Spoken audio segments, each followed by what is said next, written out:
Hello friends, ఈరోజు mutton keema ఎలా తయారు చేసుకోవాలో చూపిస్తాను. తప్పకుండా ట్రై చేయండి. అయితే రెగ్యులర్గా మనము మటన్ కీమాని బయటనే కట్ చేయించుకొని వస్తాము. అలా కాకుండా ఇంట్లోనే మనం మటన్ కీమాని రెడీ చేసుకోవచ్చండి.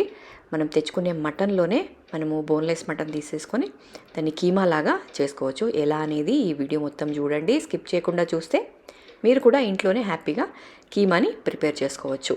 జనరల్గా అయితే మనకి బయట కొంచెం ప్రైస్ ఎక్కువగా ఉంటుంది కీమా. అలా కాకుండా మనం మటన్ ప్రైస్లోనే కీమాని రెడీ చేసుకోవచ్చు. మరి ఇంకెందుకు ఆలస్యం, తప్పకుండా ట్రై చేయండి. అలాగే మీకు టేస్ట్ ఎలా ఉంది అనేది కూడా కమెంట్లో షేర్ చేసుకోండి. అలాగే మన ఛానల్ని సబ్స్క్రైబ్ చేసుకోండి. ఇలాంటి మంచి మంచి రెసిపీసు నేను రెగ్యులర్గా పెడుతూ ఉంటాను కాబట్టి తప్పకుండా ఛానల్ని సబ్స్క్రైబ్ చేసుకొని మీకు ఈ వీడియో నచ్చితే ఒక చిన్న లైక్ మాత్రం తప్పకుండా ఇవ్వండి. అలాగే మీరు ఎలా ప్రిపేర్ చేసుకుంటారు, మీరు కూడా ఇదే పద్ధతి ఫాలో అవుతారా లేదా కూడా నాకు కమెంట్లో చెప్పండి. అలాగే టేస్ట్ ఎలా ఉంది, ఎలా అనిపించింది మీకు కమెంట్లో షేర్ చేసుకోండి.